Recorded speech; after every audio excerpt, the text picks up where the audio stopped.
Hi guys, this is Muhammad Noor and you're watching PC Crack and Tips.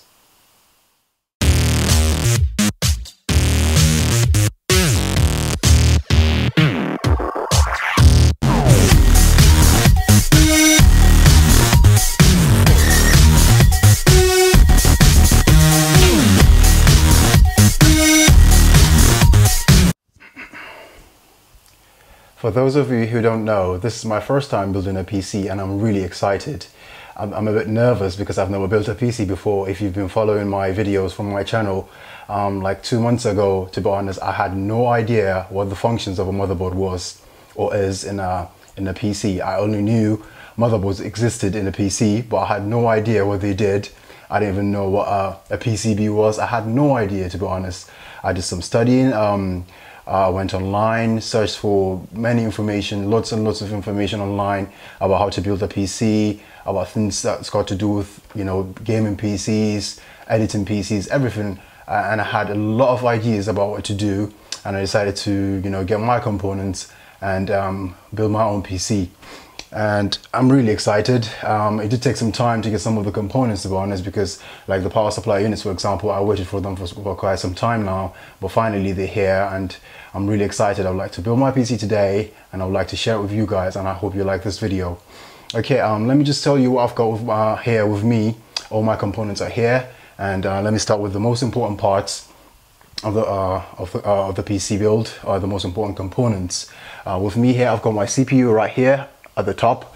It's an Intel chip. It's an i7-4790K 1150 chipset. It's the Haswell refresh, I think the 4th or 5th generation. And I've also got my motherboard here. It's the Gigabyte Z97x-UD5H-BK, the black edition one. I've also got my graphics card here. It's the GeForce GTX 970 from Gigabyte as well, the gaming G1 gaming version. I've also got my, I don't know if you can see it from here, I've got my 512 Gigabyte SSD from Crucial. I've also got my 1 terabyte Western Digital Blue Caviar hard drive as well. And I have 16 gigabytes of RAM somewhere there. And I think those are the most important parts of the build. And then the power supply, of course. I've got my RM850 power supply from Corsair. Actually, while I was waiting for the power supply unit, I don't know what happened with the website and the courier service. There was a bit of a problem, and I actually got 2 power supply units shipped to me yesterday. So it's kind of exciting, but I think I'm gonna have to return one of them to the website. Anyways. And then I've also got my case here. It's the Corsair, I've forgotten the name actually, to be honest. Where's the box? It's the Corsair, I think, Obsidian 450D. Yeah, it's the Obsidian 450D. It's a very nice case with a side window, you know, the side panel. I like the case and I decided to go for this one. And I think those are the most important bits. Then finally, I think I've got the, what's it called? The liquid cooler, which is here, and it's the Corsair H100i Hydro series. I think those are all the components for the build, and of course some extra fans here as well, some blue LED fans, the SP version from Corsair, and I think that's it. Then to the peripherals I got, I think you know, while building a PC, you know, the peripherals are optional, but I mean, building a PC for the first time, you definitely need peripherals to get everything you know, set and in place. So I decided to go for all the peripherals I could get. So I got my well, I wouldn't call this a peripheral, but I mean it's optional these days. Most of the time people build their PCs now, they don't really include them in, but I decided to get a DVD writer, a Samsung DVD writer, and I've also got a mouse pad for my mouse. It's a Corsair Gaming MM200, the standard size. I also got some LED lights from NZXT and blue LED because I love blue. I like blue color. And I have my headset here. If you have seen my unboxing video of this, I think you should know I got this quite a while back.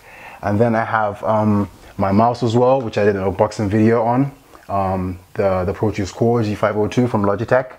And then I also have the Corsair Gaming K70 mechanical keyboard. I think those are the peripherals. I don't think I've got something else I think that's it. Well, and yeah, I think that's it. Then I actually had to get a monitor as well. I had to get a 1080p monitor from Philips. This is just a standard monitor, a 1080p monitor, but I think it's not bad, it's decent. It's got a 2 millisecond response time, so I think it's good for gaming for now, before I decide to go for a better one. And I think that's basically it. Then some of the most important things you need not to forget while building your first PC are a screwdriver, of course. This is very, very important. And another optional thing is an anti-static wrist strap, just for, you know, repelling electric currents from yourself. So I think that's it. These are the components I got for my build and the peripherals. And let's get ready for the build. You start firstly by putting on your anti-static wrist strap. Then you take the motherboard out of the box. Put all the components in one easily accessible place. Place it on the box, the motherboard that is, and try not to use the protective casing because it's super conductive. Open the CPU box and take out the CPU. Locate the golden arrow on the CPU and then match it up to the one on top of the motherboard. That is the motherboard tray. There is an arrow there, so you match it up to the one on the CPU.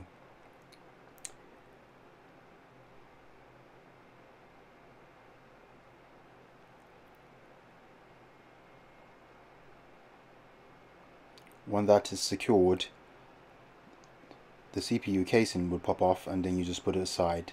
Try not to do what I just did there. I meant try not to wipe out the CPU. Then bring out the CPU cooler, take it out of the box, put all the components on one side. Bring out the back plates and put them aside. Identify the one for the Intel motherboard.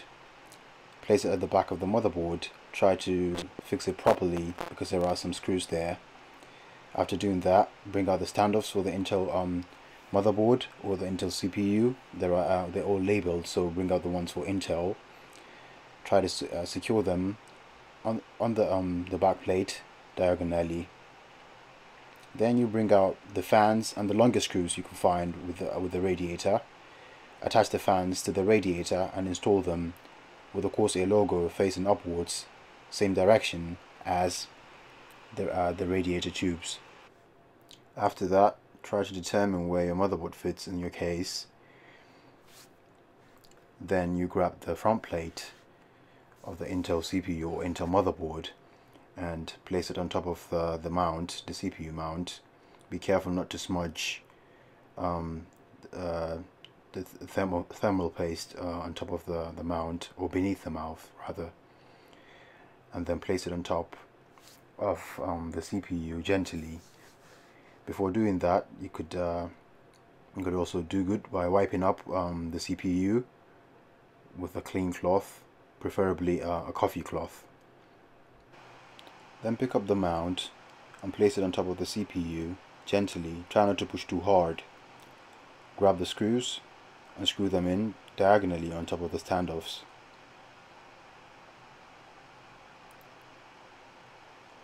After securing them properly, then you should grab both fan connectors for the radiator fans and place them onto the ports and the motherboard provided by the motherboard. The CPU options on my motherboard, I have two, so I'm going to use both for the fans and the radiator.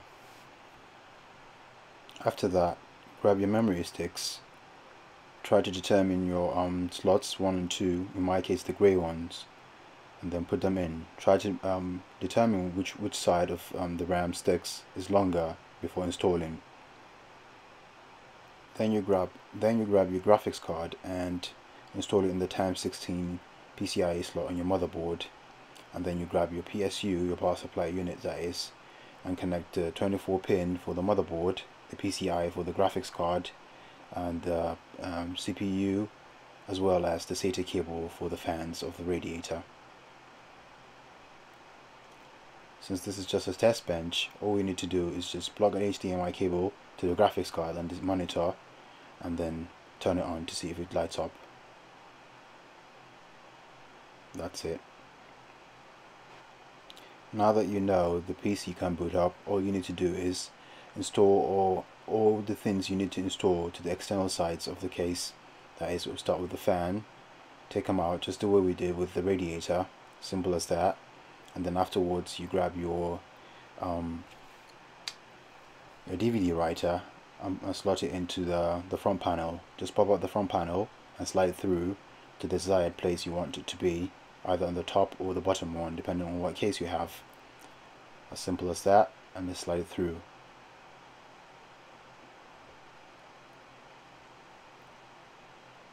Then you install your motherboard into the case, which is as easy because the case I have came up with the standoffs already installed inside. So all I need to do is just plate the motherboard and the backplate for the input and output shields, and that's it. And then grab my graphics card and install it in the same fashion, just like the test bench, into the PCI 16x16 slot, and then take out the back panel or the back side of the PCI slot, which is in the case, and then screw the screws back in on top of the graphics card and secure it. And that's it for the graphics card. After that, just grab your hard drive and slide it through the toolless cage, which is as easy as just sliding anything, to be honest. And you should also grab your SSD, turn the case round. There's another provision which is toolless as well for the SSD. Slide it through, as easy as that, and then you have your storage secured. Then you move ahead and grab your PSU and secure it beneath, fan side facing downwards in my case, and tighten the screws to the case. You should also take your time, and rest. I mean, the Terminator, to be honest. You need your rest. You could also use this opportunity to study some of the manuals to learn more about what you're doing, and then that's it. So you just go straight onwards to cable management. To be honest, this was the part of the build that took most of my time. I wasted a lot of time here trying to manage all the cables, but at the end of the day I managed to do a decent job. I used my Velcro ties and twist ties. The case in the power supply unit did come with zip ties, but to be honest, I don't really like zip ties because you have to cut them off, and so I decided to use Velcro and twist ties, which I preferred. You could use zip ties if you want to, but it's just a matter of choice. And then after that, I just went on straight ahead to turn on the PC. After concluding cable management, it's time to now boot up. So I'll just turn it on, just the same way we did. For some reason I had a problem with my power button, but I'll explain that later. And just turn it on and press F12 or delete button depending on your motherboard, and access the BIOS. Try to adjust your settings, and not settings really, just try to adjust your boot priority, which hard drive you prefer to boot with, and then you go out of the BIOS and insert your USB drive. Then install Windows. It's as simple as everything, next, and that's it. So here we have it. The system build is finally complete. This really took a hell of my time. It took me about 10 hours to complete the build from the startup up until the installation of Windows, but it was worth every second, to be honest. Like, I have everything completed, all the components installed. You can see the LEDs are lit up and they look so nice. The PC is remarkable, and the 1080p screen is gorgeous as well. I've actually installed the necessary drivers needed from the internet, because I don't really recommend installing most of the drivers from the CDs. Most of the time they're out of date. So I suggest, if you're building a new PC as well, just like I did, you should just go online, maybe with a separate computer, or you could just use the CD to install the LAN driver to get internet access, and then you go straight ahead to the internet and install all the drivers for the motherboard, the graphics card and your Windows drivers as well. Well, that's it, and let me just try to switch off the lights so you can see the PC in the dark and see how gorgeous it looks.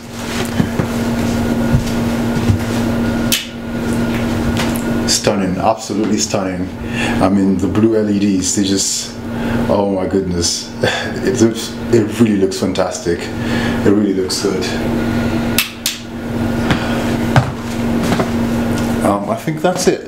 So the only problem I encountered while installing while should I say building the PC was I think the header here, the power switch and the reset button. I don't know what the problem is. I just pray the problem is not from the case, because I mean, if it's from the case, you can imagine spending 10 hours building this PC and I'm going to have to return the case. That's going to be a pain in the neck, to be honest. But I think I might have just missed something in there, so I'm going to have to take a look at it when I get time and I'll rectify the problem. For the time being though, I can only turn on the PC from the switch in the motherboard, and that's just it. I even had the time to make some adjustments and some modifications, my personal modifications. The back sticker there, but it's okay. It looks a bit nice, and that's just something personal. And well, that's just it. So this is the PC. So for anyone watching this, this has been a remarkable experience. If you're thinking of building a PC, if I can do it, I believe you can do it as well. I mean, everyone can build a PC if I can do it, because like I said in the beginning, 2 months ago, I had no idea what most of the components inside did, and look at me today. My PC is functioning. It's a really good experience, and I think you should try it even if you haven't before, especially if you're into games and video editing and things like that. With that being said, that's just it. So please don't forget to take a look at my blog. I mean, I've been posting so many things in there regarding PC components, how to build a PC, and I would really appreciate it if you could take a look at the blog. I will leave this the description in the section below. I will leave all the components I used in building my PC as well in the description section below, alongside all the necessary details you need to know about the PC, and the drivers as well, all the necessary drivers you need for the installation. And that's it. I'm also on Facebook. I'm going to leave my Facebook page, my Twitter page, everything down there in the section below. To feel free to contact me, support me by liking the video, subscribing to the channel, and that's just it. So if you have anything you would like to say, just let me know in the section below, like what I've done wrong, like with the with the installation, the build. Maybe you might have tips with how I could take a look at the button, the reset button, and the power switch, how to rectify that problem. But that's it. This is Mohammed Noor signing out for PC Cracking Tips. I hope to see you in my next video.